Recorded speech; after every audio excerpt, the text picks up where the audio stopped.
Hello, hello.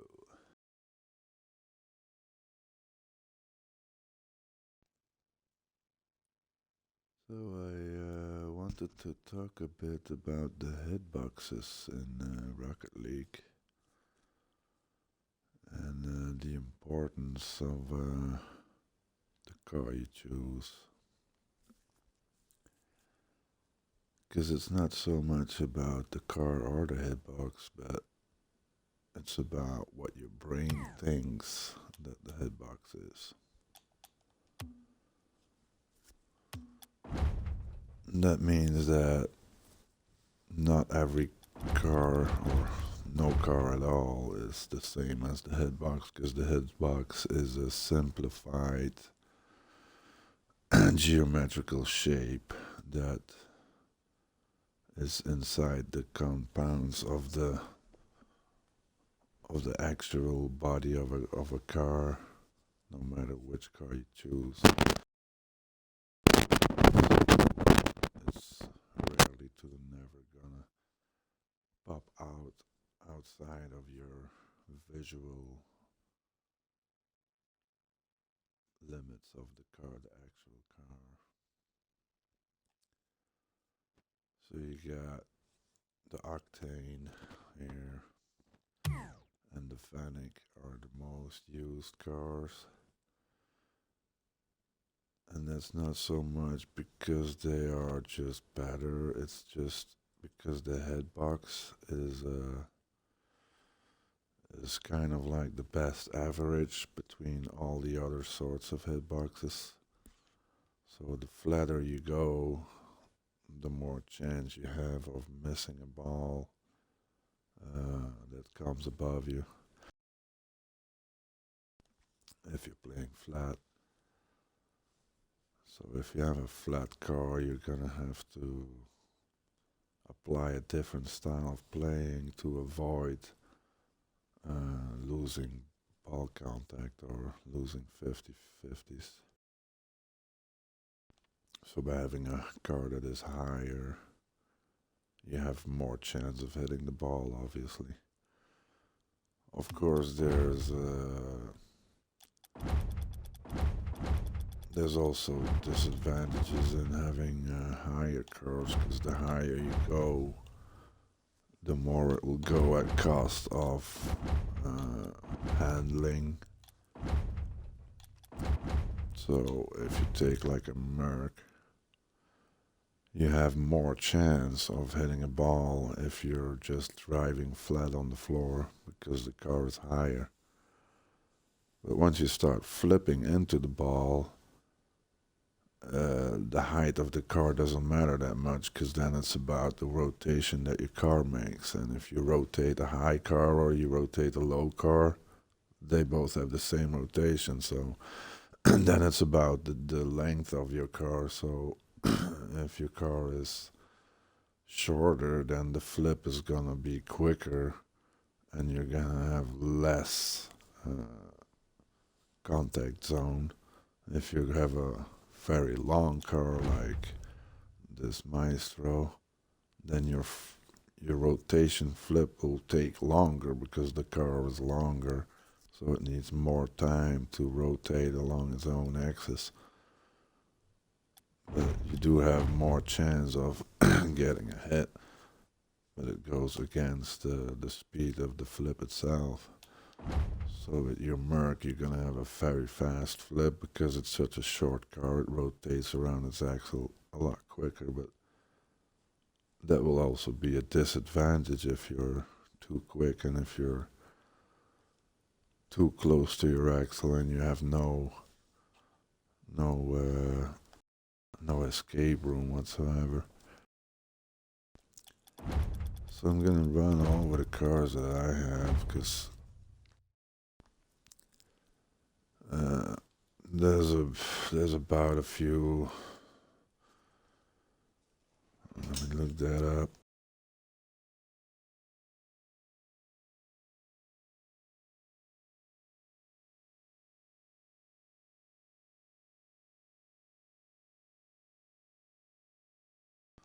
Okay, so there's 6 headboxes in the game.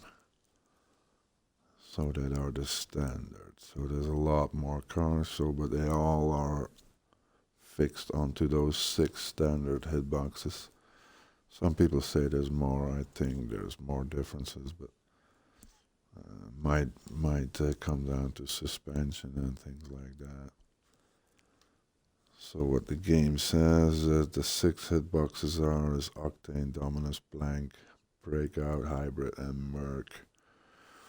So the Octane is this one. What the Octane has, it has a slant, so it's low in the front and it goes up towards the back. And that's very handy. It's very useful when you're doing the flips, because when you're doing the flip, your low side of the car is already low and it will disappear once you make the flip to the back. And then your spoiler takes over in the front, so you make a head roll, so your back of your car comes to the front.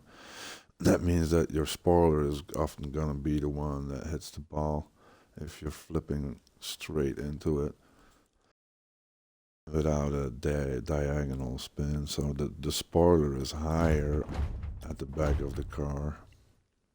So if it flips forward, it's gonna increase the hit zone if you compare it to the front of the car, because the front is lower. So if you would tilt your car back a little bit, that the front is equally high as the spoiler, then you're just gonna fly under the ball. So having that extra height in the back gives you kind of like a escape. If you miss it with the front of your car, you're probably gonna still hit it with the back of your car if you're rotating or flipping into the ball. So that's why the slanted hitbox is a very, very effective hitbox, and it's also yeah, probably the best card to use if you're just starting, if you're new to the game, because it has that escape, it has that safety override if you miss a ball with the front of the of the car. So the front of the car always has the best impact on the ball, always gives you the hardest hit.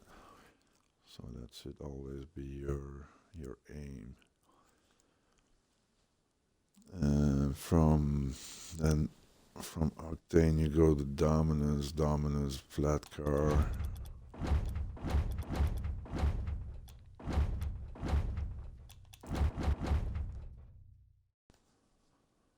So of course there's no high spoiler in the back, there's not a big slant. So if you're jumping straight to the ball and you're too low, then you're just gonna miss it. If you're flipping into the ball, then you just gotta hope that the diagonal axle of your flip, that the circumference of the circumference circle of your flip, that will be enough to get to the hit on the ball. So then it's all about knowing how long your car is and how big you are when you're making your flip. like the Octane, if you think that you're big but you judged it too small, so you miss the flip in the front, then you still get it with the spoiler, and that's not gonna happen with this car. So the advantages of having the flatter car is that it can be used a lot easier for dribbling and doing flicks from everywhere on the field. And you get good power shots if you hit it on the corners of the nose.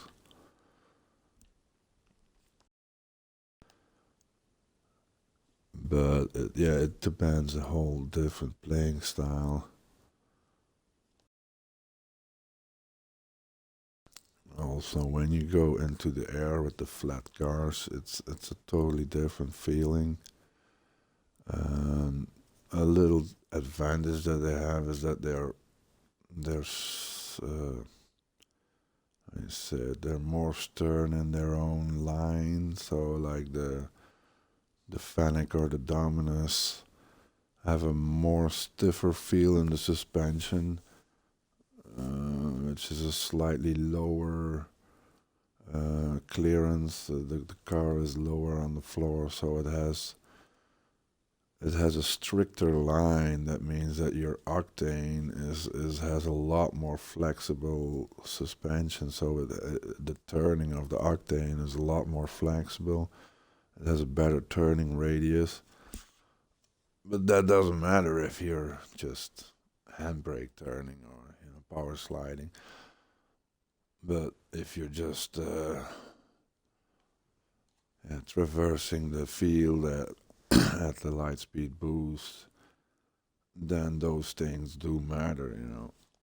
And not everyone is gonna constantly power slide over the whole field, so that depends on your level.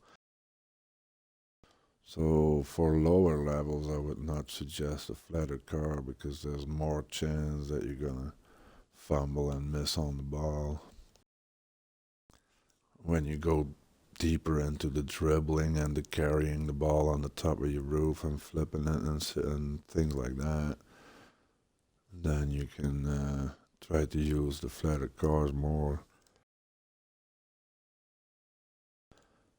From the dominance we go to the plank. The plank is actually, I don't think I have a plank hitbox, because the plank is what they subscribe to the Formula One cars, because they're so flat and they're so long.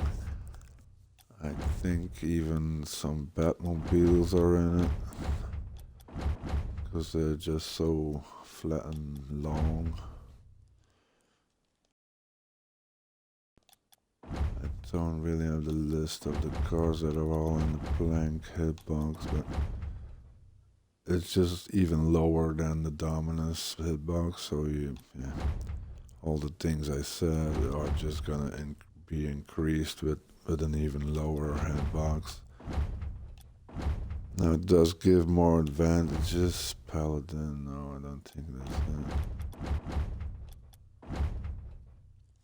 The advantages of even more flatter cars, that your flicks are gonna be significantly more effective, or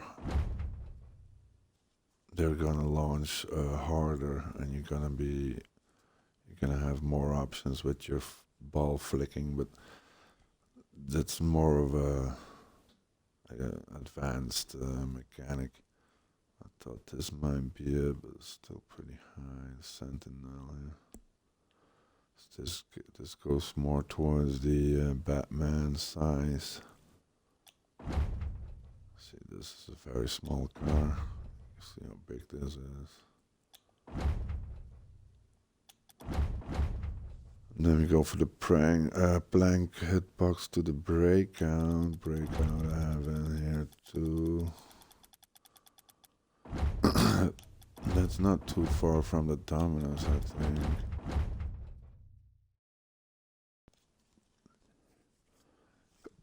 You get the breakout. It's used by more older gen players. It's a good card to control in the air. It has a short rotation axle. So that's good spins, and apparently people can handle it pretty well in air dribbles and things like that. I think it's a bit shorter than the Dominus. It's a bit shorter than the plank hitbox. It has no spoiler, so it has no safety if you miss it in the front, kind of thing. I think here this is a little higher in the back. You see that? So I think this is why they make the upgrades on the breakout. So every time you see them make an upgrade or a GTX version of a model, they give it more height in the back, because that's that safety override what I was talking about. If you miss it in the front, you're gonna still hit it in the back. So if he rotates this one, it's a little shorter, he has a little bit more height here, so you're what the difference is between the actual hitbox and what your brain thinks is that your brain uses the limits of your car. So your brain makes the calculations on how the car looks. So if your car looks higher, your brain gonna use that visual as a limit in the calculations of how you're gonna act to if you're approaching the ball. So if your hitbox would be too far off from the shape of your car, then your brain would not be able to calculate it because there's such a big difference. It will just take more time in the end will work. But the closer the hitbox is to the car, the easier it is for the brain to make the calculations and the less faults you get out of it. And so then we still have the hybrid hitbox. I don't even know what that is. I don't think I have a hybrid. No. I don't even know what car that is. Is it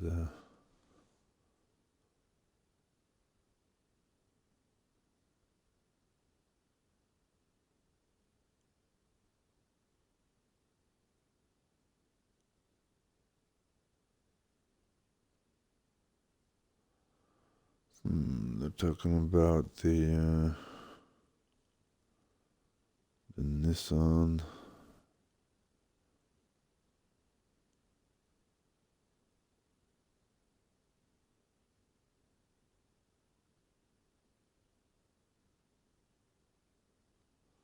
It's a bit in between the Fennec and the Octane and the Dominus, I think.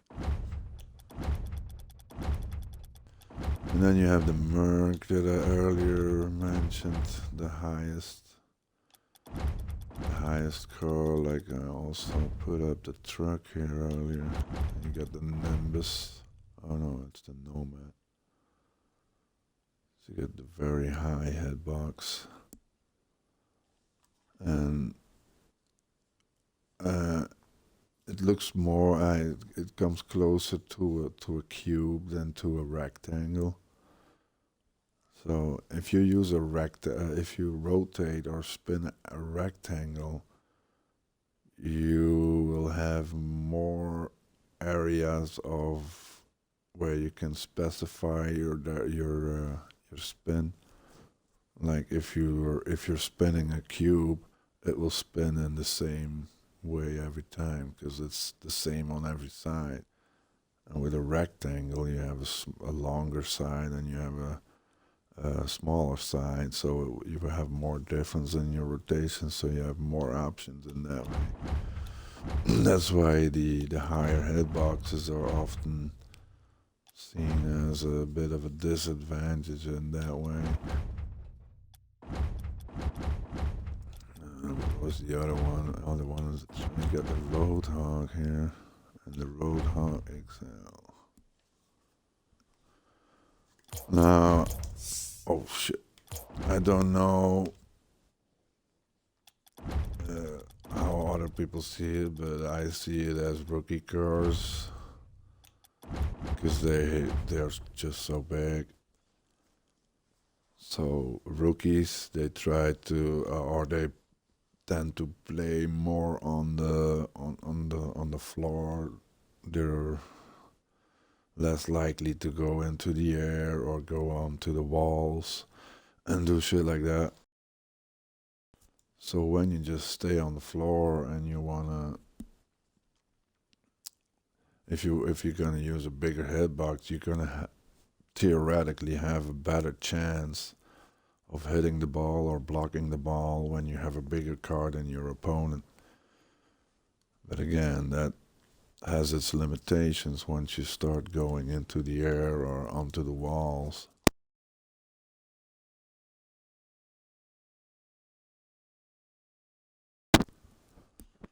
So to be clear, you can play with any car, and the better your understanding of the game is, the better you will be able to handle all the cars. But you will have a more difficult time doing certain advanced actions or mechanics with cars like this than you would have with just another car like this red line or something. It's even a little bit low, but for my taste. Gonna run over the whole list here.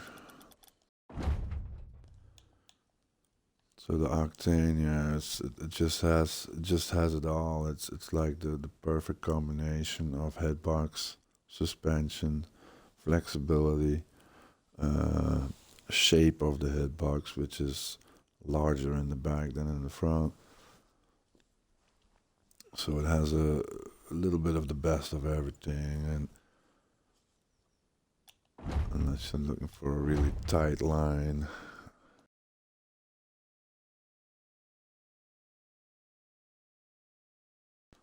So of course everybody knows that buggies have a good off-road suspension, so that's what makes them flexible.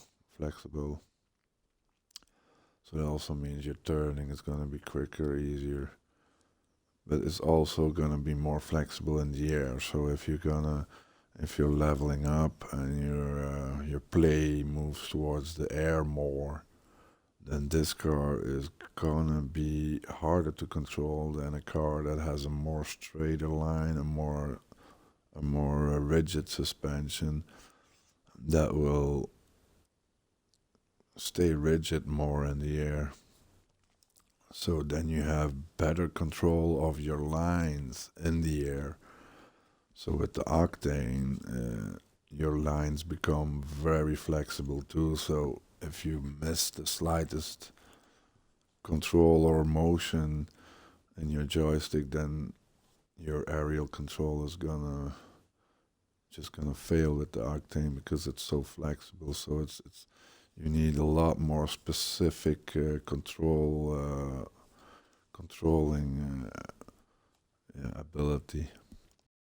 If you take a Fennec, it's a lot easier to control in the car. So if your Fennec goes straight to somewhere to the ball, you know it's gonna go there.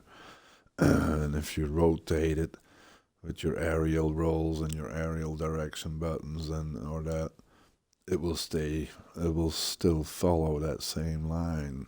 And with the octane, it will go in all sorts of directions if you don't have it specifically under control. This Ace car, I played with it a few times. 0 times, it says here. 0 wins. I thought I played with it, man. Maybe I lost with it. Like you see, it has a bit of a slant too, so it's low in the front, higher in the back, which is some of that octane aspect that they try to get into to just the shape of the car. And I prefer this one over like a flat car, so it's not that bad. But it doesn't have the high spoiler like the octane. If you see the difference in height here. So again, the headbox of the octane, it's not gonna reach the top of the spoiler, so it's gonna be the headbox gonna be slightly lower, and your headbox gonna be slightly lower here too. But your brain will calculate the top of the spoiler, so your brain uses more of the car than it actually is gonna be used in the actual movement. So this car, it's a good switch after the octane. So and then you're gonna notice that the spoiler's not there if you do your flicks, and your brain is still calculating the spoiler in. Then you're gonna miss certain balls because you just don't have the spoiler, and then you have to reconfigure your all your calculations in your brain and tell your brain not to use the spoiler headbox because it's not there. Once you get settled with that, then you can just work with the car. That's why it's important not to switch cars too much, especially not on one day or on 2 days. Just keep it to the same car. And then your brain has more time to get used to the hitbox and to adjust all the calculations it has to make. We go to the Admiral here. That's a new car from this season, I think, isn't it? I think it has that hybrid hitbox, so it's not that low in the front. So it's slightly higher in the front, which means you have a bigger impact zone if you're gonna hit it with the front of the car. So it's slightly higher than the Dominus, so that's why I think it's the hybrid hitbox or something like that. So you still have a little slant, so it's slightly higher in the back. So if you're doing your rotation flip, you're still gonna have a higher chance of hitting it with the back than if the back would be really low or as low as in the front. Haven't driven much with that car, but it wasn't too bad. So, like I said, I don't like flat cars. I'm not the dribbling guy. So this one did feel a little bit out of that flatness. So you do feel that it's higher. It's a bit more flexible than the flatter cars. Like a Formula One is it's just rigid as fuck, it's just flat. And if you want to turn quickly, you just have to power slide. There's no other way, because otherwise your turning radius will take you around the whole field. So you can see it has a little bit more clearance, so it has better flexibility. Here is your more flatter car. Don't think it's a plank because it's too short to be a plank, so it's probably Dominus or hybrid or something. It's pretty low. So you see also the glasses, the hats that I put on it. It's kind of makes your car higher, and that plays along with your whole brain thing. So if your car is really flat and you have trouble balancing the car on your balancing the ball on your car, having a hat in a specific shape could help with that. So some hats are designed that way, that they're accentuating the location of where you're gonna carry your ball, and having the hat will make it easier on your brain to locate that exact location where you have to carry the ball. So then it comes down to like I said, the limits of the car and not the headbox. So by adding on the hats and things like that, you're gonna extend the visual of the car, which means that your brain is gonna use that visual, and theoretically your brain's gonna think it has more chance of hitting the ball even though you're still in the same headbox. Never used this car because it's so flat. It probably has good corner shots. What I mean with that is the corners of the car. So the headbox always has the best hits in the front. And then it's the roof and the sides and the rear, and then it's the wheels. So if you hit it with the wheels, your head's gonna be very soft. So if you want to get momentum out of the ball, you're gonna hit it with the wheels, and then you just drop it down. You can control it quicker. So hitting the ball with the corners of the car is gonna give a harder hit, because it's the same when you hit a soccer ball. If you hit a soccer ball with, for example, a 4x8 wooden beam, or even an 8x16 wooden beam, the bigger your hitting object is, the less controllable your action, your direction of the ball is gonna be after you hit it. So if you have a if you have a regular football and you hit it with a table, it's gonna go always in one direction because the table is bigger than the ball.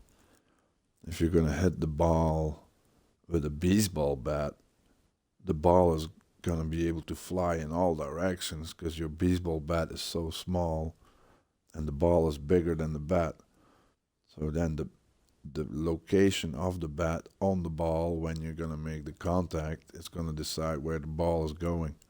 So if your baseball bat is gonna hit the ball on the bottom, the ball's gonna go up. If you hit it on the top, the ball's gonna go down. If you hit the ball with the table, then it's gonna hit it at every side at the same time. So there's no direction now. And then you can take to the corners of the car. So if you if you approach the ball and you're gonna hit it with the front, and you hit it straight on with the front, like in the middle, the nose here, you're gonna have a hard hit. And because the front is always the hardest, but if you hit it with the side corner, you see that sharp thing sticking out. Because the front is a flat line. It's just a flat line. So, and the side is a sharpie corner because you have your flat line from the front and the side coming together in that corner, and that creates a sharp corner. So when I was talking about that ball, if you hit it with a baseball bat, the baseball bat it's a straight rectangle shape, let's say. So the placement of that rectangle is going to decide if it's going to go up or down. Now, because your bat is still longer than the ball, it's not as big as the ball, but it's still longer, so it still has from left to right, still has the same impact. If you're going to hit the ball with a pool cue or a snooker cue, your cue is going to be a single tip, and that single tip is going to hit the ball, going to hit it in the center and 3/4 left, 3/4 right up, 3/4 right down, and that's what the direction of the ball is going to decide. So, but when you hit it with a tip, and it's a yeah, now we got to make a difference between solid balls and air balls, because balls filled with air, they have an action reaction response because you dent in when you hit the ball, and the air is going to push back the indentation, which gives the action reaction, which gives the momentum of the ball actually flying away when you hit it. So when you have a ball filled with air and you hit it with the table, it's not gonna be indented. It's just gonna be a flat surface hitting it. So it's gonna be a very big surface that's gonna be squashed, and it's just a simple hit and run, hit and fly away. But if you hit it with the tip of your foot, for example, then you're gonna dent in the ball a lot more, and then the air has to reconfigure itself to the ball shape. So the more you dent it in, the more effect you will get, the more counter effect you will have on it. So the more momentum will get out of it.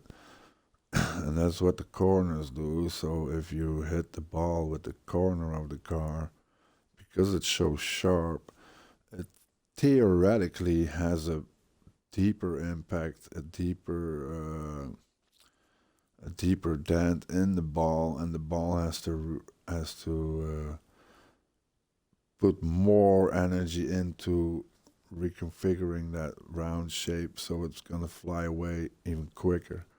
Now I say theoretically because in Rocket League there's no air in the ball, but it's not a solid ball either because it has that football effect or any ball, volleyball, basketball. They all have air, so it's the replacement of the air once you hit it that gives the momentum. So if you take a snooker ball and you hit it with your cue, once you hit the ball's instantly gonna fly away. And if you have a ball with air, that's not the same. You if you kick with your foot or your tip of your foot, which is sharp, and you kick it right in the middle of the ball, there's the most impact zone, and it's gonna dent in the most. So it has to re-push that air in the original position again to get the round shape again. So the more indentation you get, the farther your ball will fly. And that's why soccer players, if they want to take a free kick, uh, and they want to place the ball left or right, or put some curve on it, they can't hit it in the middle because then you will just have a hit and run effect where you hit the ball and the ball will go just straight where you just pointed it. And if you hit it from the side, then the indentation on the ball is not that big. So that means that your contact on the ball is going to be more towards the outside, which means that the outside of the ball is going to carry more momentum than the inside of the ball. So if you dent in the ball with a straight shot, it's going to have more action reaction on the inside of the ball. So when you do the outside, you get the curve effect. Of course, in Rocket League, there's no curve effect, so you're just looking for the most amount of power you can put into a ball. And it doesn't matter which car it is, it's always the front corners. So, and that's, yeah, of course, for higher level play, because if you start playing, you shouldn't be worried about if you hit it with the 45-degree angle of the front of the nose or not. You're just gonna have to worry about hitting it.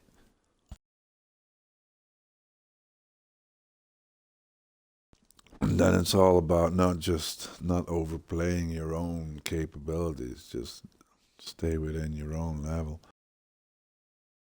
Once you get the 100% control on the hits, then you can move on to more complicated hits and flick hits and flip hits and all that.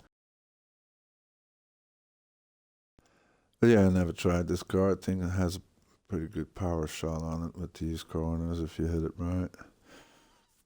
Again, it's a little bit shorter on the axle, like if you see here, you see that these wheels are shorter to each other than this car. Also have the shape of the wheels, which of course plays a role too. Smaller wheels makes more rotation on the wheel, so they can be quicker, but you can have more control and handling with the bigger wheels. Now, because they're shorter towards each other, you have a shorter axle, so your forward flip rotation is gonna have a less diameter than a car that's longer like this. Also, all these things play a role in how the car handles. We go to the classic monster thing here. Who plays with that? It's disgusting. Now, still can be a good car. You can still do crazy shit with it, probably. Weird hitbox. It's really rounded on the top, so it's something completely different for your brain. So it's gonna use totally different calculations because it had such a unique exterior visual. But still big. I think it could be a good rookie car. But like for carrying and shit, for carrying the ball, it's gonna be a bit more complicated than simpler looking cars. The backfire, which should have been the bone shaker probably, but it's kind of the same model. I see the backfire being slightly higher. So I'll talk about the corners of the car here, which very often they put the flatter cars have the more sharper corners, which is why they have such hard shots. They have more power in their shots because if you hit it with the corners of the front, that indentation on the ball is gonna be harsher. So the more sharper your car is, the more indentation you will get. So the more effect you will get on the ball. By these hot rod cars, it's totally the opposite. So you don't see any corner in the front here. The only thing you see on the corners is the wheels. And the wheels, as I said, they have a softer touch on the ball. That means that these cars are also judged more for the rookie because the rookie is looking for the hit in the middle of the car and not on the sides. So it has a very good front hit, has a high front. So I think here has a little bit of an octane nose. So instead of the corners, you have a sharper center point.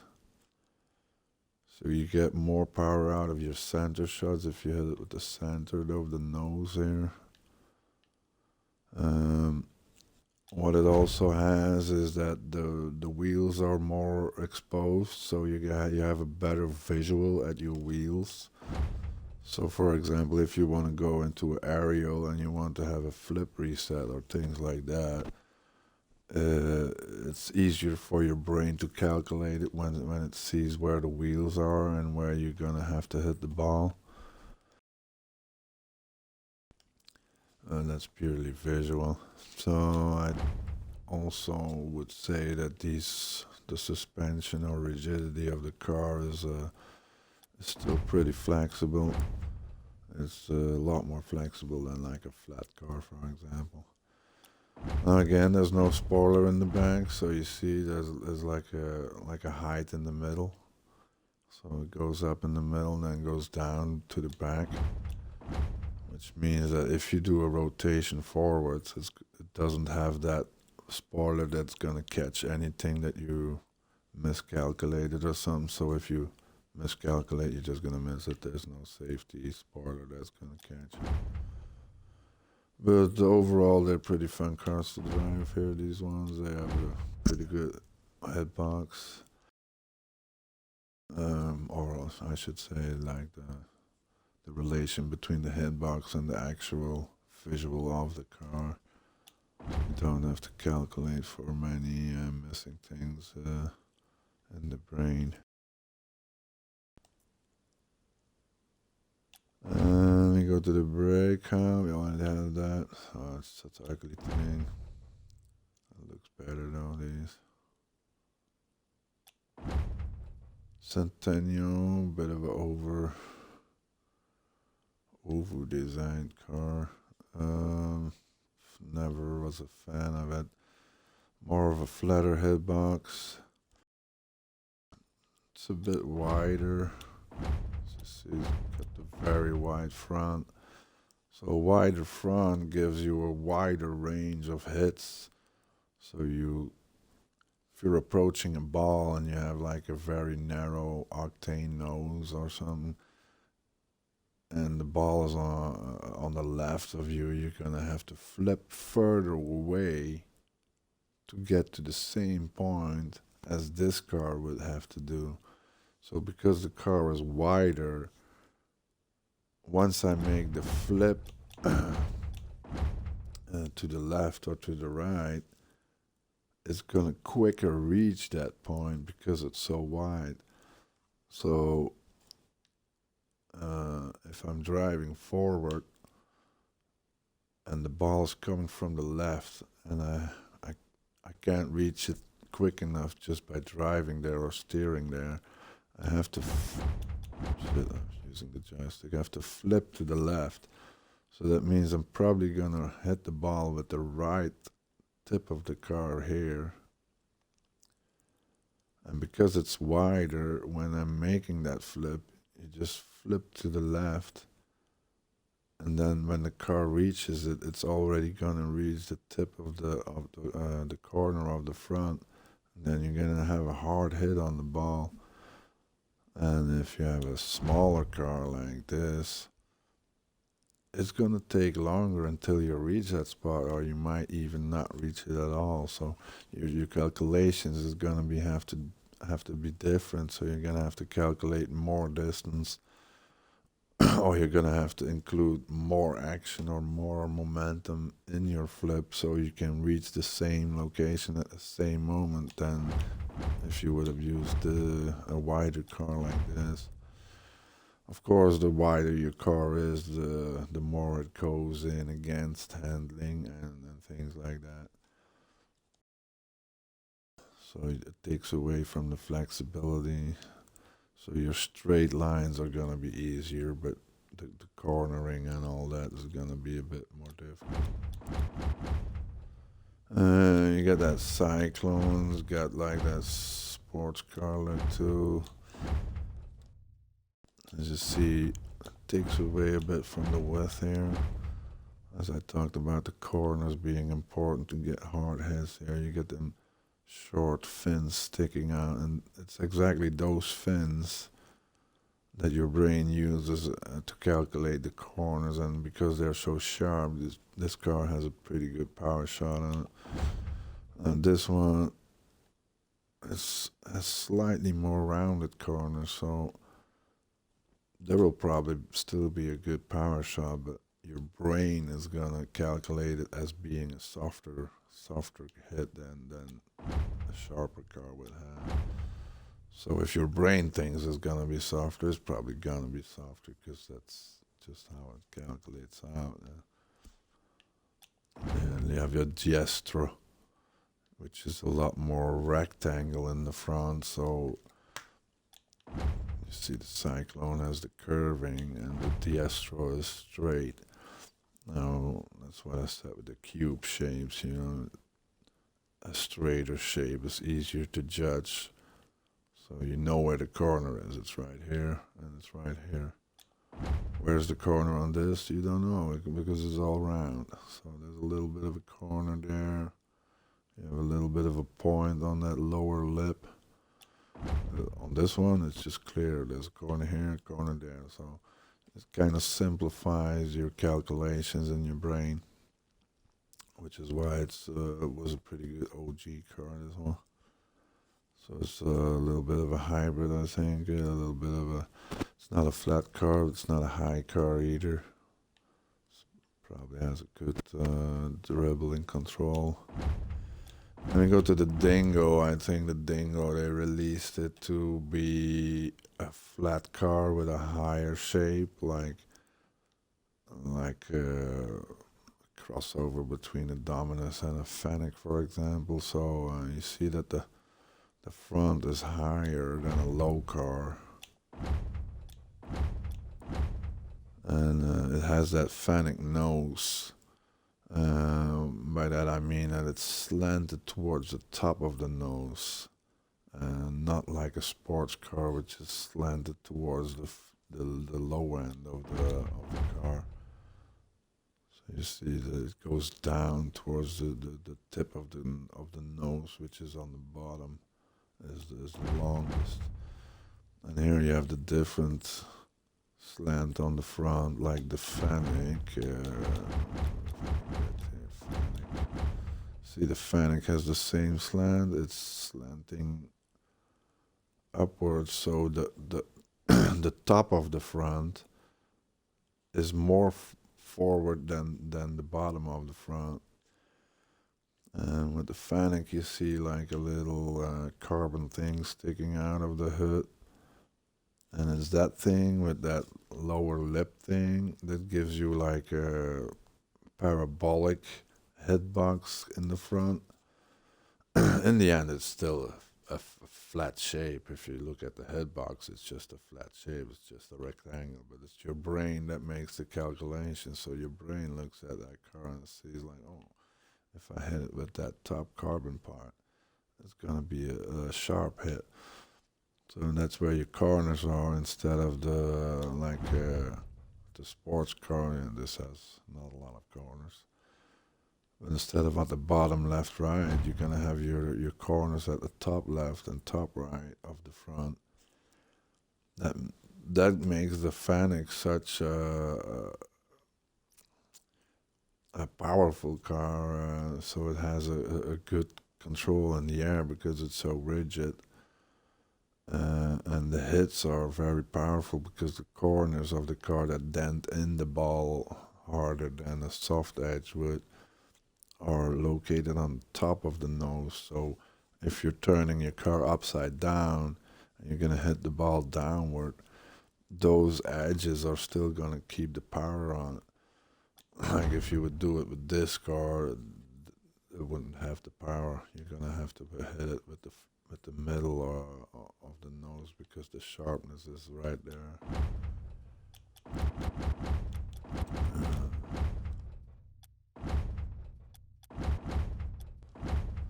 So this is why I think that they introduced the dingo, and it was I think it was welcomed pretty good because a lot of players already jumped on it and said it could be the next like meta car, like Octane Fennec car. I'm not sure about the back. Like if you take your Fennec, you still have that rear end that just goes to the back, so you have a high rear end. So it means that in your flips, you're still gonna hit that ball, and this car doesn't have that, so it's kind of a slight disadvantage. It's shorter in the axle, so hmm,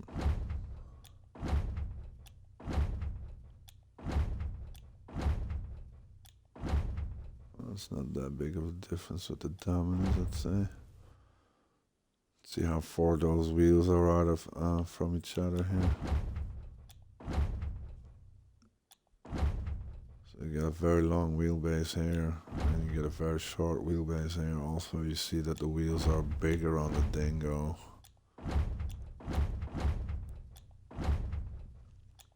The front wheel is, so that all plays a role in the handling. This has more of an Octane Fennec handling than any other car.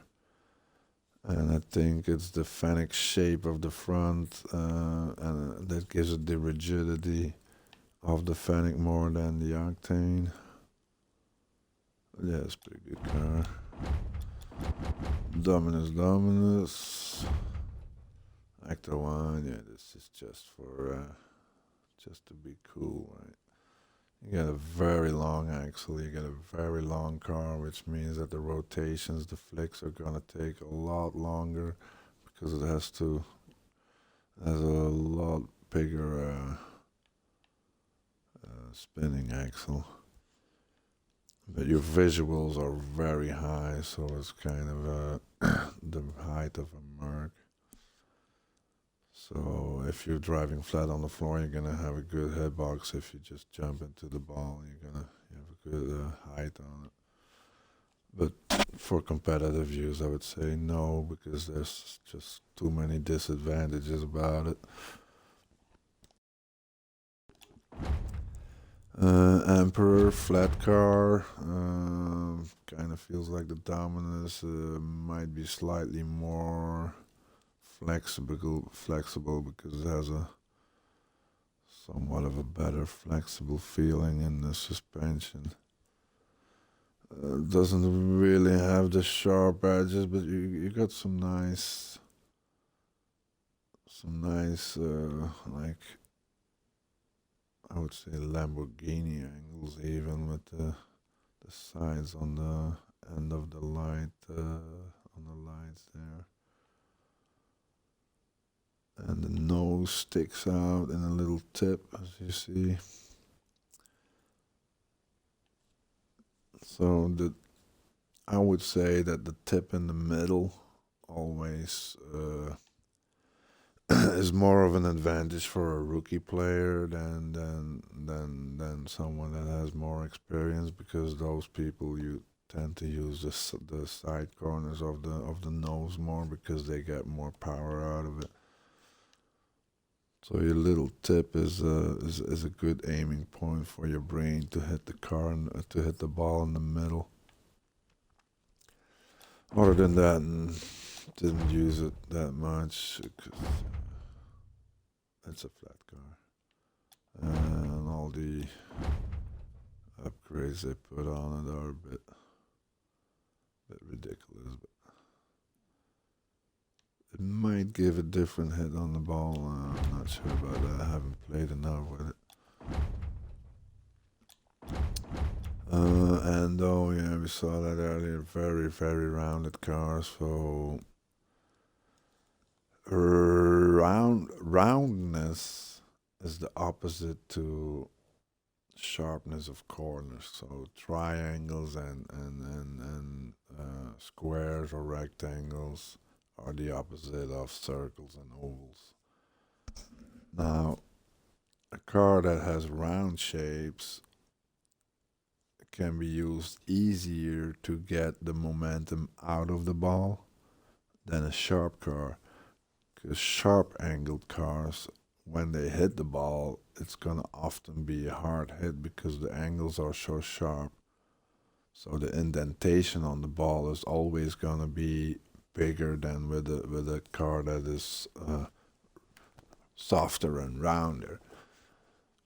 So with this round shape, if you do a flick towards the ball, instead of having a rectangle with some sharp corners that's flying towards the ball, that some of the corners are gonna hit the ball, you have a car that actually becomes a ball when it rotates. So the rounder your shape is, the closer you get to the shape of a ball.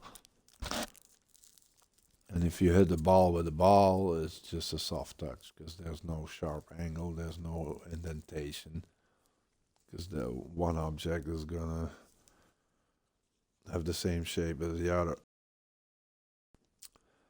So what I mean with that is that if this car rotates, the roof is always gonna keep a circle. So if you would have a spoiler in the back and you rotate or you flip forward, you have a round shape from the nose onto the roof. But then when the spoiler comes in, you're gonna have a sharp edge, and that's gonna probably make the impact hand. That's where your brain's gonna make the calculation. But this has none of that. So if you make a front flip with this one, then the rear of the car is gonna stroke the ball, because even if you hit it on the middle of the roof, the rest is the rest of the car is going down towards the back. So, and when you're doing the flip forward, you're already making a circular round motion, and that rear is never gonna reach the oversize or the extremity of that circular diameter. So it's gonna just stay in because it has the same shape as the circle movement you're making.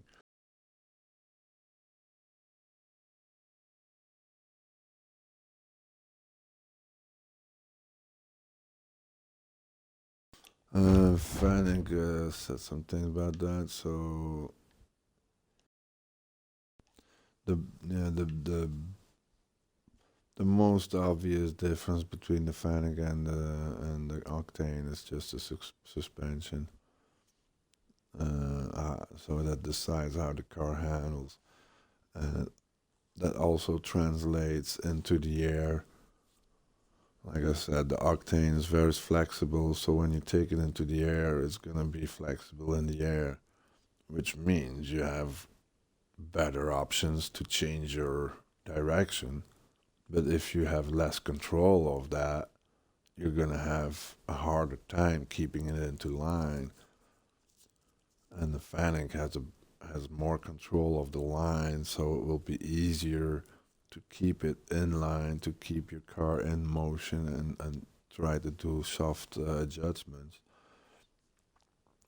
But also, when you have a wrong line, you will be on the wrong line. There's no correction, and the Octane has a little bit more of that correction room.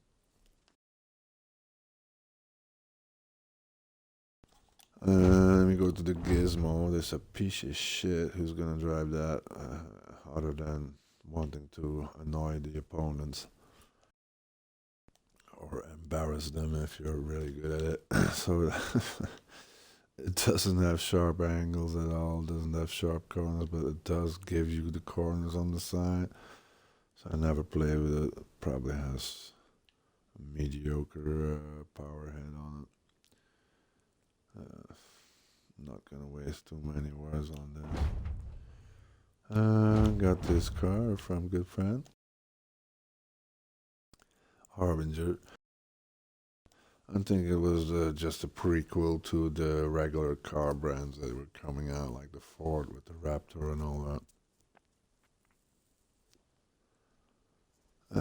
Wouldn't know if it was a Merc headbox or something like that. It has a slightly bigger feel than the Merc. The Merc is a very short car, so this is slightly longer, has a slightly longer wheelbase. You just Nismo is pretty large too, though. Nismo even has a longer wheelbase, you would say. But yeah, it's a very rectangle car, as you can see, so the corner's going to be on top here. So your corners of the hard head are placed higher on the model. And again, if you're driving flat on the flat surface, and you have more ground plate, and this car is going to give you more hits.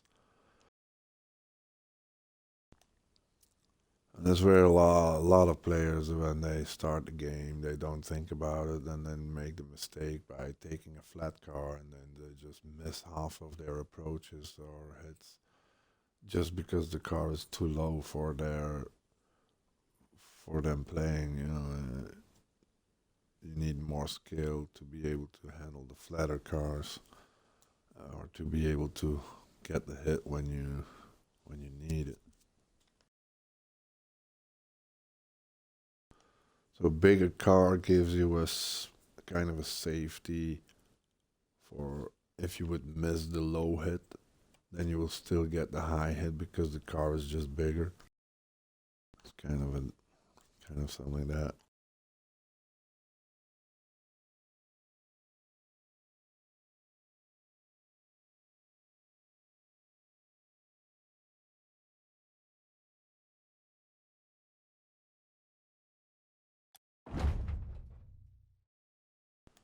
Hawk sticker. Oh, this from the old Halo. Couldn't give a crap. Wouldn't have to say anything about that. It has no sharp corners at all. Has no sharp tip in the front. So it's just a rectangle. I wouldn't know. It's a very, very general car. Has no specific things you can say about it that it makes it different from other cars. It's probably a good rookie car because it's so big. We go to our Civic, very smaller looking car. What it does have, it has that slant from low up low in the front to the high in the back, which means that your flips is gonna be more like the Octane. You have that little spoiler. It's gonna catch the last hit if you miss the front hit. It's a tinier car, so you have more control, you have more flexibility out of it. It has smaller wheels, also, compared with these. So the smaller wheels take away from the flexibility, so they give it more rigidity. So it's small, gives it flexibility, but the wheels contradict that and give it more of that Fanic feel, where you get more handling in your lines, more straight lines. I played with it a few times. Pretty good car. Pretty good car. You can carry the ball pretty good with it. Like you see the hat placement again. Shows you where you can touch the ball right before the glasses. That's where you carry it. You got the GT version, the RLE. You have a slightly higher spoiler, so that's even closer to the Octane. Again, for your brain, when it uses this, it's gonna not calculate that spoiler in, so your approach is gonna be slightly more different than if you use this one. So this one's gonna have that extra catching room in the back when you do your flips. When you want to score with the top of the back. It's probably slightly more rigid because of the sportive suspension it has on it. So it's more of a Fanic feel than this one. This one's more towards the Octane, and this one's more towards the Fanic because it's more rigid and it's driving. You got this monstrosity here. See the difference in size of wheels. Again, the bigger the wheels are, the better your control is on the floor. And maybe even when you want to get the aerial control, I'm not sure about that. I haven't used this one. It does have that slant in the back, so you get a little slightly higher end in the back. It's good for your front forward rotations, your forward flips. Imperator, very, very flat car. Slightly smaller wheels. Not as small as the Honda.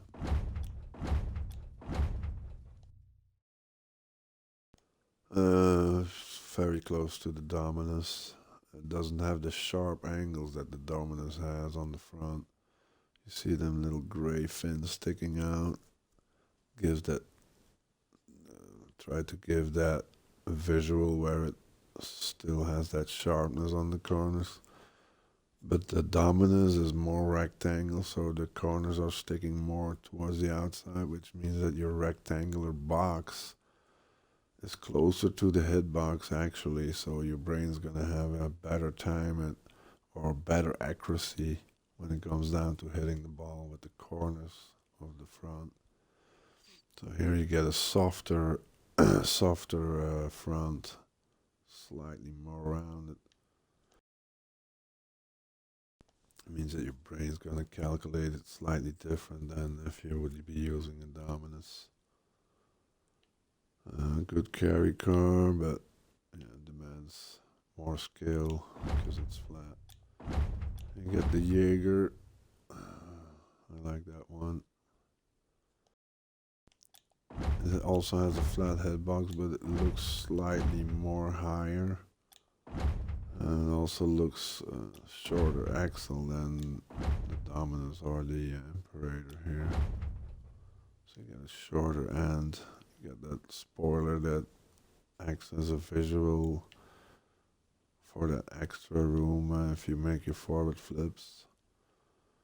Pretty good car. You can carry dribble with it, and you can still do some good flips and hits with it. Doesn't have the sharp corners in the front, so slightly more rounded, meaning you can get more power from center shots if you hit the ball in the center of the nose than in the corners.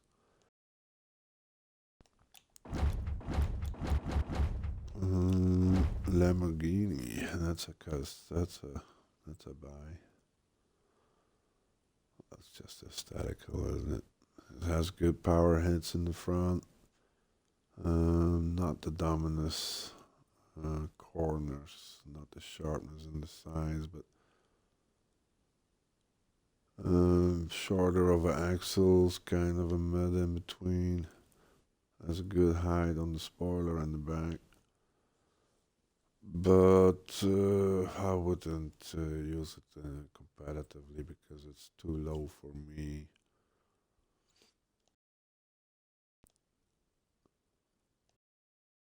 We go to the Maestro, very, very long car. So you're gonna instantly notice it in the driving that it takes more time to take a circle, has bigger turning radius. In your flips, it takes longer to take a flip because it's so long. It has a bigger axle to rotate. It does have that dominus kind of squariness to the front, so you have good power shots with the corners here. And the visuals are pretty good, so you have a pretty close approach to the hitbox itself. So when you approach the ball and you hit it with the corners, you're probably gonna be right on often. The back is more of a disadvantage, has no slant in the rear, so it does have good corners in the back, so you can get some power if you hit it with the corners. If you have to do a reversed hit. Other than that, it's a car that takes more time for a lot of action, so an advice for competitive play. The Mako, and this is the new car from the season. Also, flatter car, a bit higher than the Dominus. Has a good slant, good high spoiler in the back. Good for those forward flips. This has a rounded shape again in the front, so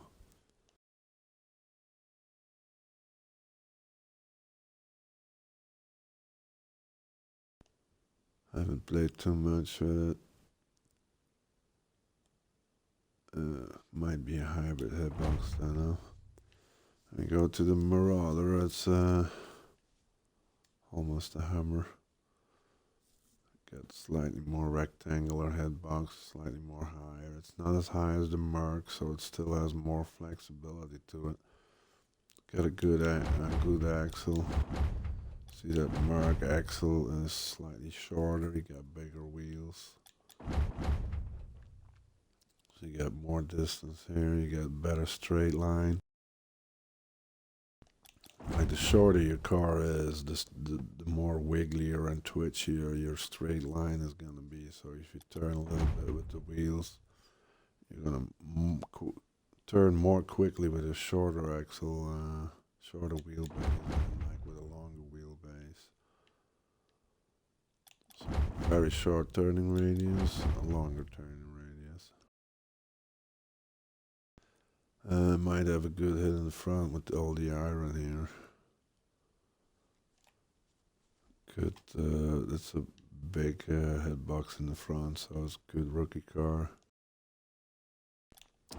Masamune never liked this one because it's so rounded. Kind of like the Nexus here. Does have that spoiler, I like that about it. Has a good slant for dribbling, for carrying the ball. Other than that,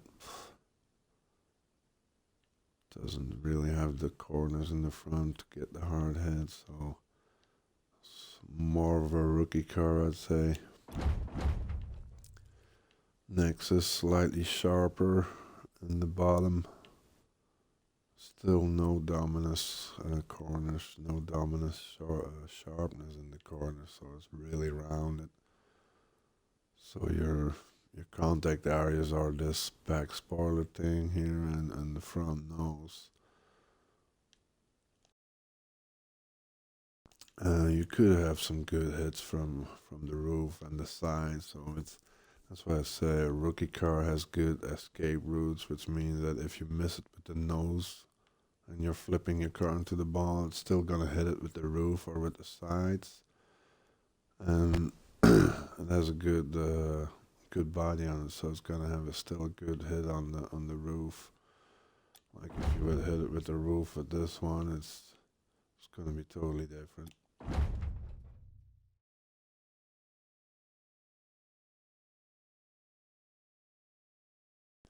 Not my favorite. Next is that's slightly higher in the back. See, they just add a spoiler. Give you more of that headbox visual in the back. Other than that, not that special. Got your Nimbos, the female car, as they say. It's got the female rounded shapes. Has a good tip, has a good sharp tip head. Good power on the tip, but the corners are not that good, so it's very rounded in the corners in front. I've seen people play with it. It's not the best car. It's not the easiest to handle. Maybe get some good carries with it, but it has a lot of disadvantages because of just the visual compared to the headbox and how it's playing. You see, it's a pretty short wheelbase. This on Sylvia, smaller wheels as you can see, so slightly more rigid, slightly more tight in its movement. This is probably that hybrid headbox then. Not a car I would use because it goes down in the back. It has no catch up in the back. So if you lose it in the front or on the roof, you don't get that safety hit.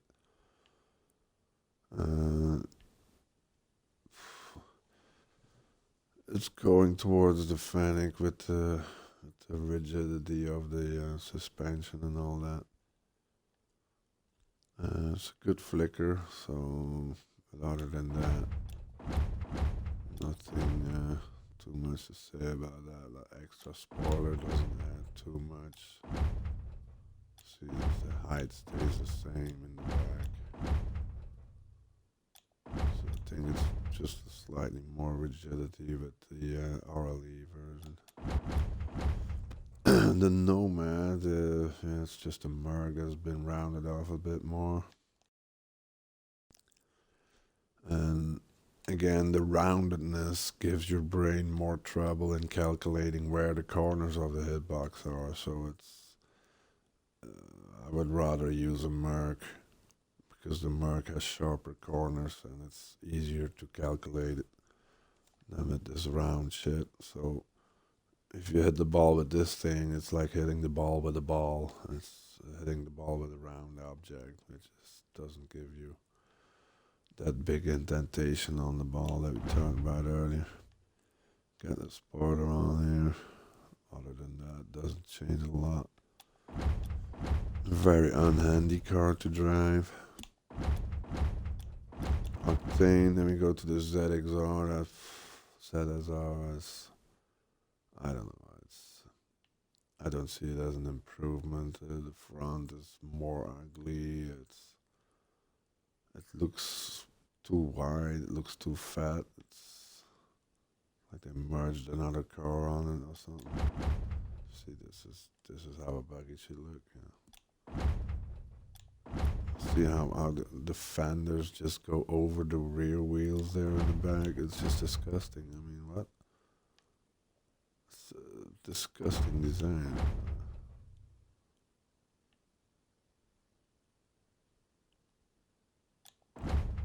just has the same hitbox. You see the spoiler slightly lower in the back, so if it has the same hitbox, you see that your visual of your normal octane is higher. So your brain's gonna calculate the height of the car higher than if you would use this. Now the advantage of using a car that has a smaller visual than your headbox would be is that if you make an approach on the ball and you think if I flip it I'm gonna miss it even with the high spoiler in the back. But because your visual of the car is lower than the actual hitbox, then you will still hit the ball because your brain calculated it as a miss because the spoiler is so low. But the hitbox, like the normal octane, is a higher spoiler, so if you would still hit it there, then if you think you missed it, you're still gonna get a hit. But the normal octane is kind of the opposite thing. So your brain calculates the end of the spoiler, the height, and if you're gonna miss it, then you actually miss it. So if you miss it with this one, you might still be able to hit it if you had that spoiler. So if it's the same hitbox, this one will give you escape room and escape hits, and this one will not have that, but your calculations will be more correct, so you will have less failures. Here you will have failures, but we will have failures that you will still get it, that you can save it. This one has a better feeling to drive. This has a slightly more legit feeling to drive, and it's just the look that bothers me the most, which makes it more complicated or less fun for your brain if you don't like the car. We go to the Outlaw. It's kind of an octane without a spoiler, right? I don't know. It's not that big of a difference. It's just a more naked. See that octane still have the lights on the bumper and the side. Here too, you don't have the sides of that line here, but the headbox is there. So if you hit the ball, it's gonna hit it with that light here. And here there's no light, so that's why you always have a more powerful hit on the octane on the ball than you would have with another car that shows you the corner like this. So here you're gonna have the hit on the corner of the car even while there is nothing there. That's what I said, but when your hitbox is actually bigger than what your car is. So this one doesn't have that. It has only a good forward tip in the middle. So it's harder to judge with for the brain. This one, more space on the wheels, so I don't know. It looks like you can fuck up more with these. And add the GXT things on it, makes it more aggressive, but yeah, that's about it. Might get some bigger heads out of it, I don't know. Never played too much with it. It's got the flexibility of a octane, so I think they just wanted to add some more buggies. Try to get the people away from the octane, because the game makers don't like it when everybody's playing the same two cars when there's like thousands of other cars available. So that's why they try to mimic the hitboxes that people are using the most, like the octane and the fanic. So they probably come close, but if the people are not using them, then you're never gonna get to that point where you're gonna be used to the car that much that you're gonna be able to use it like you're using the octane. We go to the Paladin, very, very low. Here it's got that corners where I talk about that dominant sharpness corners. This is exaggerated to the max. You see the sharp pins in the front. So those are actually not hitbox, but the pins give your brain another limit of where the car ends. So your brain thinks that your car is longer than it actually is. That means that you're gonna be slightly earlier in your approach than the hit is actually gonna take place. Now that could be an advantage, but it also could be a disadvantage. Now you get some good power on those hits if you hit it with the corners of the front. You get some good control because it's the sides are of the front are more forward than the nose is. The nose is slightly deeper, so you have that concave curve into the front. So that means that your ball is going to be concaved into the center of your nose, which means that your center heads, your forward center heads, are going to be pretty powerful. Other than that, doesn't have a lot to catch up in the back. No spoiler, so more of that dribbling car. Porsche, very aesthetic. Not really a good hitbox to be competitive with. Takes a lot more skill to get some things done. At the RLE, that's a different one because you got the higher spoiler in the back. So your hitbox is gonna boom enlarge significantly in your brain then because it has a different limit here.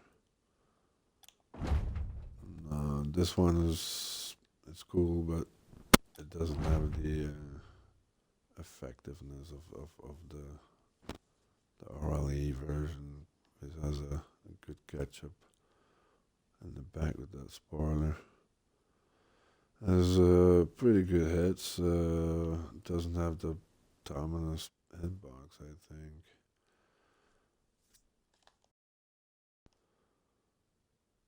I've seen people do some crazy shit with it, but it's slightly more difficult to get things done. But I'd still prefer it over a Dominus or something like that because it's just higher. And the Primo has that high spoiler too, but it looks so ugly. It's got the Dominus corners, so it has good corners in the front for that deep impact hit on the ball. Other than that, doesn't have any variations in the shape in the front, so it's very normal, very I say it's just a boring straight line, but it makes it simpler to use. It makes it easier for the brain to calculate.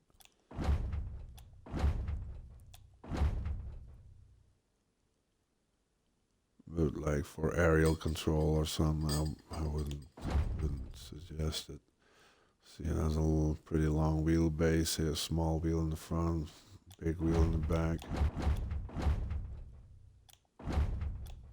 See, the red line's got a little bigger wheel in the front. So the rigidity on this car is higher than on this car. This is more rounded again.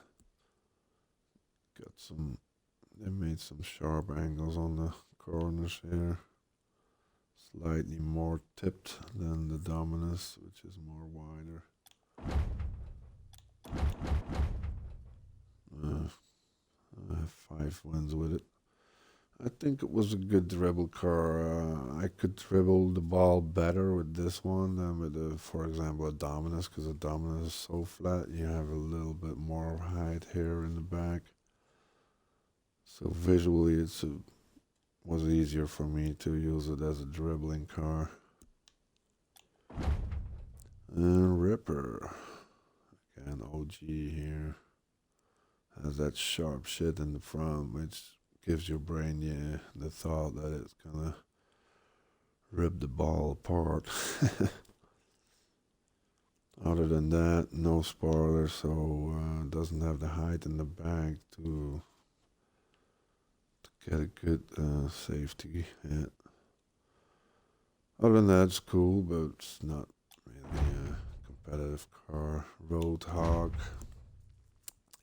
played a few with that. Good rookie car. Other than that, how very hard to control in the air.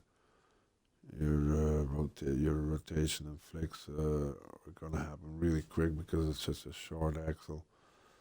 So it's a very twitchy car. So and the height gives it more sturdiness. So it's kind of a contradicting one. For ground play, it's a great car, but if you want to take it into the air, it becomes more hard. Then Sentinel, for my opinion, is too large. It's just too big. You're going to the Batmobiles and such that have the very wide axles, long wheelbase. So it takes a lot longer to rotate around your axle than with other cars. Has gigantic wheels, so you have pretty good control of your movement, but it's just so big and then it's so flat. No spoiler in the back, so if you miss it in the front, you miss it in the back. Uh, no sharpness in the corners in front, so this doesn't have that power. It takes a lot to get used to the bigger shapes, and it takes a lot more time to move them around the field and to get it to the ball. So that's why I rarely to never use it. This one is the complete opposite. See the gigantic difference here, which is cool that there are such differences in the game, but for competitiveness, everybody's using the in between. Everybody's using the mediocre shape, which covers all sides of it. The big one that has more hits, more reach, but it goes down on handling and timing. And this one is too small, so your timing is a lot quicker. There's a lot more flexibility and all that, but it's going to be harder to control your movement because it's all happening so fast. Your flips are going to end up happening faster. Other than that, it has got a high spoiler, so it's got a good catch up in the back. You can do some shit with this, but it's tricky. I would rather use Octane then because the shape is easier for the brain to manage. Then this, I don't know. Is this in the wrong game or something? I don't know. it just looks disgusting. It's original, I give it that, but the whole roundedness again gives you the feeling that you're gonna hit a ball with a ball, so it doesn't have the sharpness. It does have good power on the hits because if you hit it in the front, it has that sharp pin in, gives a good indentation. But other than that, if you don't have the corner hits, it's more of a rookie car. Got the height, the slant. So could be used for dribbling, learning to dribble or shit. Other than that, we'll never use it. Trenzer, we go to the buggies again. It's kind of like an Octane without a spoiler. And that's how it feels too. It could be a good car. I'd rather have a spoiler on it though. Short axle, twitchy car. Doesn't have the rigidity in the air, so yeah, could be a good rookie car. Tirano, very wide. It's got that dominance look, but doesn't have the sharp corners in the front. Has that roundedness again, so doesn't give that brain that extra stimulation. Like, oh, I'm gonna hit this bitch fucking hard into the goal. It's gonna have that soft touch on it, even if it's gonna be a hard hit. It just look like it's gonna be soft. It's not a bad car. The GXT version. Drove it a few times. It's just too wide for me. I think it doesn't have the flexibility of the Octane. It's too flat. I like the Fennec more. The Fennec has the height on it. You can judge it better. This one has more difficulties with its rotation around its axle, sideways or frontal, because it's such a flat car. You just have the idea that you have to rotate a table every time. What do you got then? The Venom OG car. It looks like it has no headbox at all. It's all wheels and shit. No sharp edges, no spoilers, so yeah, not an easy car. It's more of a air dribble car maybe. Volkswagen, very good car, very fun car, very overall good car. It's got that Fennec look to it, got a Fennec headbox to it. It has a good height, so you have a good surface that you're covering if you're rotating, if you're flipping. It's got a good clearance on the wheels, got good size of wheels, so it has good drivability, good flexibility on it. It's not too rigid, it's not too loose, so it's slightly more rigid than the Octane, which gives you slightly better control in the air. So it's a good in between the Octane and the Fennec. I like it. I like it. They put it in. And then they give you the spoiler in the back, which I don't know if it adds a lot, but it's an extra visual that your brain will use as an extension. So slightly better calculations. You can have more heads than if you use that one. Other than that, nothing too special about it. The Vulcan here. This got the sides on it. You see the sides sticking out of the car, which means that it's exceeding the headbox significantly here. So it got some good power on the corner shots from the front, I think. Got good height in the back. Never used it. Maybe driven it a few times, but I think it could be an interesting car. It has a good slant for carrying dribbles. Other than that, might be good in the air control. I should use it a bit more, I think. Looks like a pretty cool car. Werewolf, very flat. Looks like that other female shaped car I said, but then the male version of it has that sticking out wheelbase thing. No spoiler. It's a little spoiler, but it's not that high difference in the back. It's got no sharp corners in the sides of the front. Very wide, short axle, short wheelbase here. So it's it's more of a square shape than a rectangular shape because the wheels are so wide.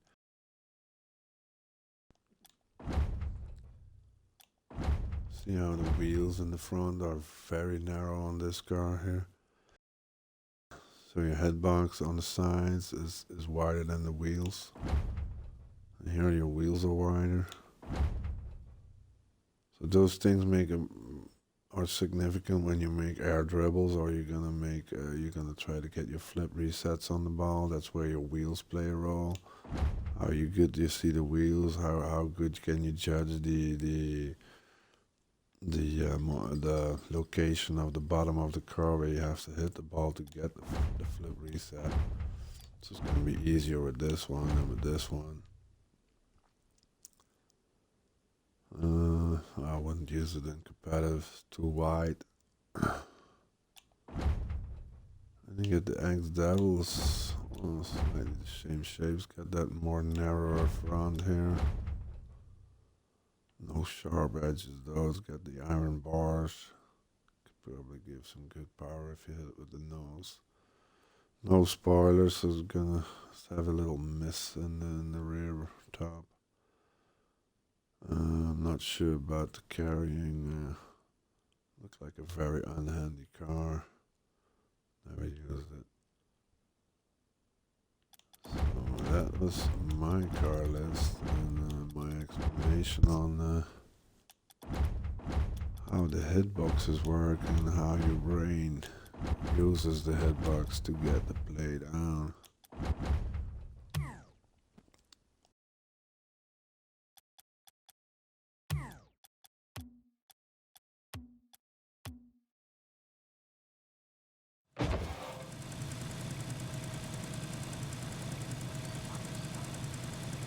So just go into practicality for a second here. You see the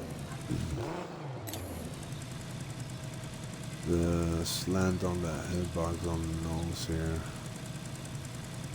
Its sharpness in the top of the nose is what brings the power to the ball. And I'm gonna try to show you the hits of the corners in the front of the car, which have the sharpness to it. So if I'm gonna approach the car here, the ball here, you see that already because my car is shit.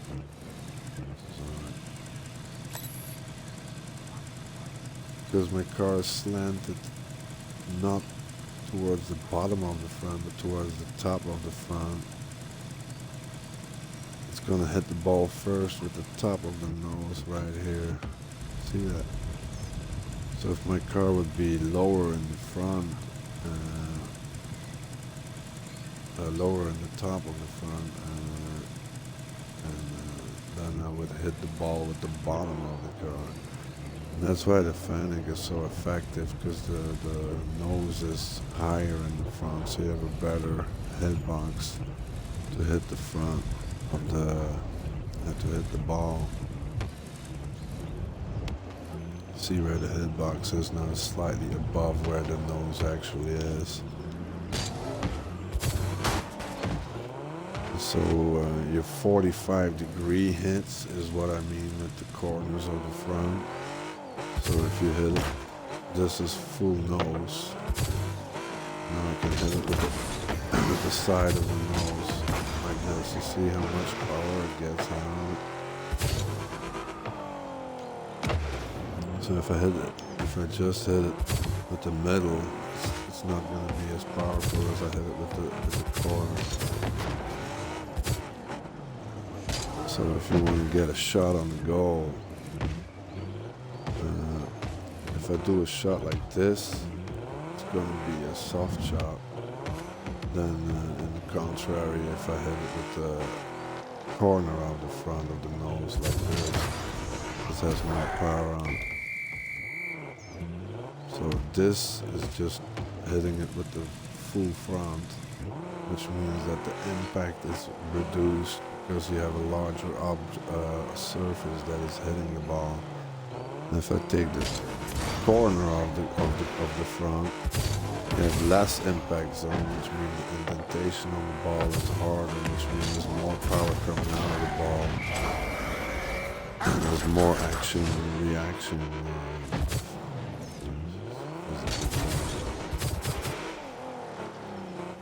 So if you want to control the car, if you want to control the ball, you use the front flat, so you have more control of it. See if I just hit it straight in the front, the ball's going to stay straight. Every time you're looking for control, you're going to hit it straight and with the center of the car. If you're looking for power or shots or clearance and shit like that, you're going to hit the side of the corner of the front like this. Then the control doesn't matter, because you're looking for power, you're looking for getting the ball as far away as you can. And that can even be translated to roof shots, wall play, and all that. So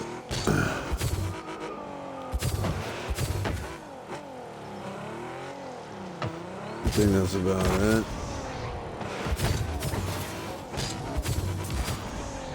See that little quarter hit there? It was a frontal hit, so I have control on the ball.